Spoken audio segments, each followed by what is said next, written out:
How much does the VA pay for disabilities? Hey, I am Chuck the Bureaucrat, and today I'm going to give you a brief orientation to how much the Veterans Administration pays for different VA disability ratings based off of the number of dependents that you have.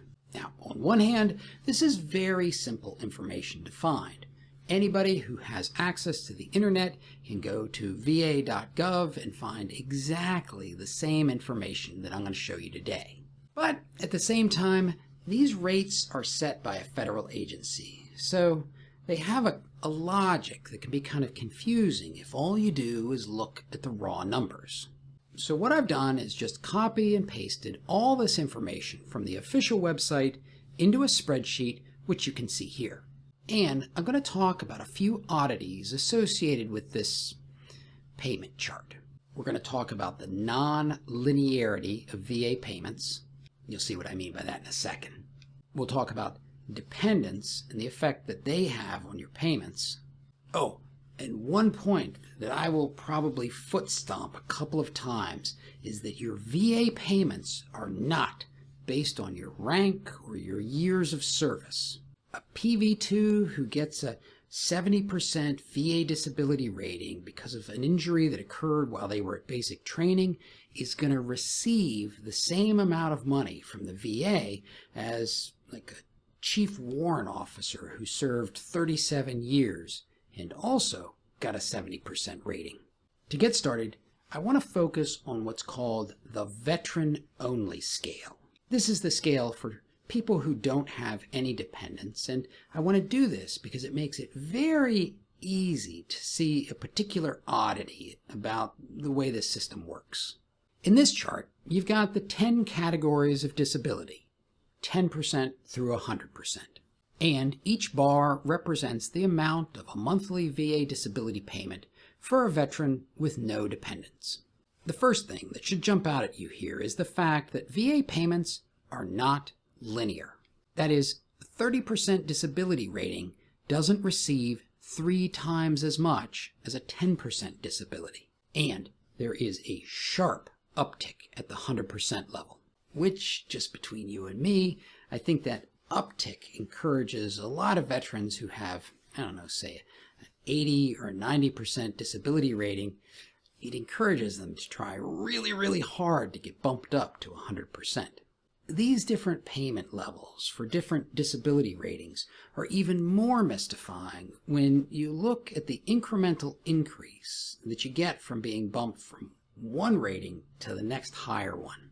So, for example, in this chart, I show the amount that the monthly payment goes up with each increase in rating. For example, if you look at 40%, the monthly payment goes up by $231 from 30% to 40%.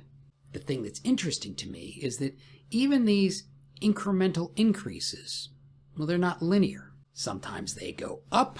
For example, the jump from 40% to 50% is worth $320, but sometimes they go down. The jump from 80 to 90% is only $247. Now, in a second, I'm going to talk about dependents and their effect on this whole system. But before we do that, it's important to understand that everything is built on top of this model for a veteran-only pay scale. Essentially, they just add money based off of added dependents. Okay, when it comes to your VA disability rating, there are 3 kinds of dependents that they think about: your spouse, your parents, and your children. The spouse is a pretty straightforward concept, so I'm not going to spend much time here. But in a second, I'm going to come back to the spouse to show you something really unusual. Oh, and for those of you who are curious, the VA does recognize same-sex marriages and common law marriages.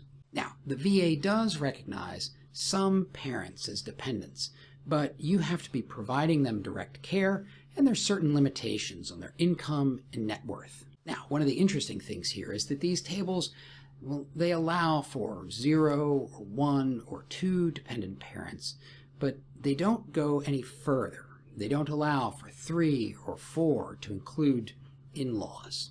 The third, and probably most complicated type of dependent is a child, and particularly an unmarried child. That is, the VA doesn't provide disability modifications for children who are married regardless of their age or their educational status. In addition to being unmarried, for a child to be considered a dependent, they have to be under age 18, or they can be between the ages of 18 and 23 if they're enrolled in school full-time. Or an unmarried child who's not in school can qualify as a dependent over the age of 18 if they themselves became disabled before the age of 18. Now, the way the VA payment tables account for children is kind of interesting. The tables assume that you either have 0 children or 1 child. And then there's a plus up for additional children. That VA payment for the initial child is regardless of their age or their educational status. But when it comes time to start adding a second or a third or an 8th child, the VA makes a distinction between children who are under 18 and children who are over 18 but attending full-time education.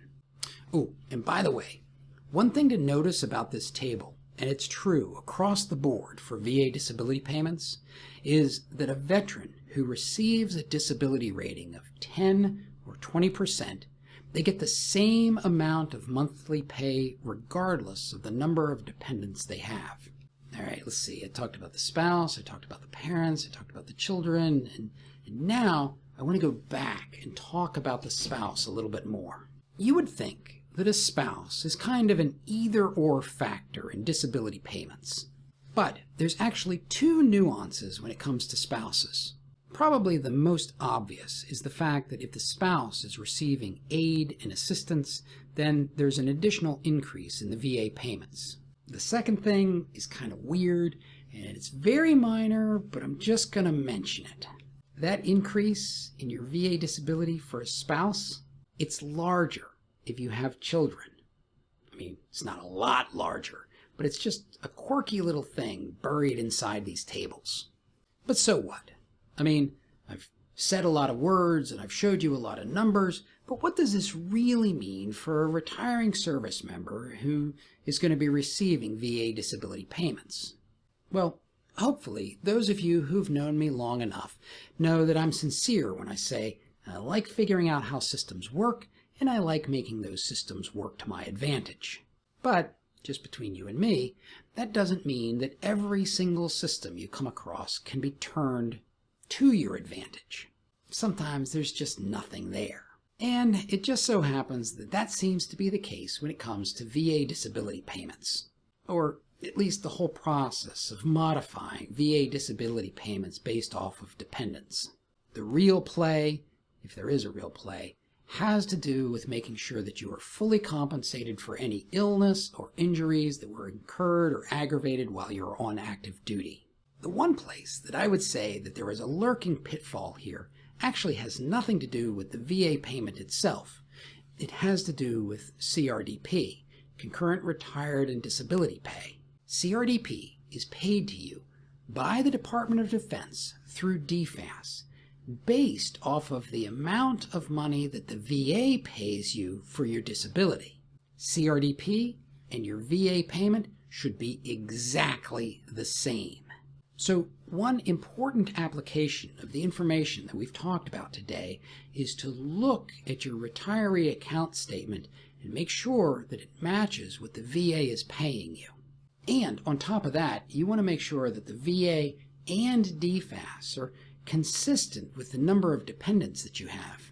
Now, the whole reason that I did this video was to lay the groundwork for a question that one of you asked about how you combine your pension and your VA disability to offset your active duty military pay. I haven't posted that video yet, but trust me, it's in the works, and when I do, I will put a link here. But in the meantime, I'm just going to put a link to an old video about how to avoid getting confused by combining VA disability ratings.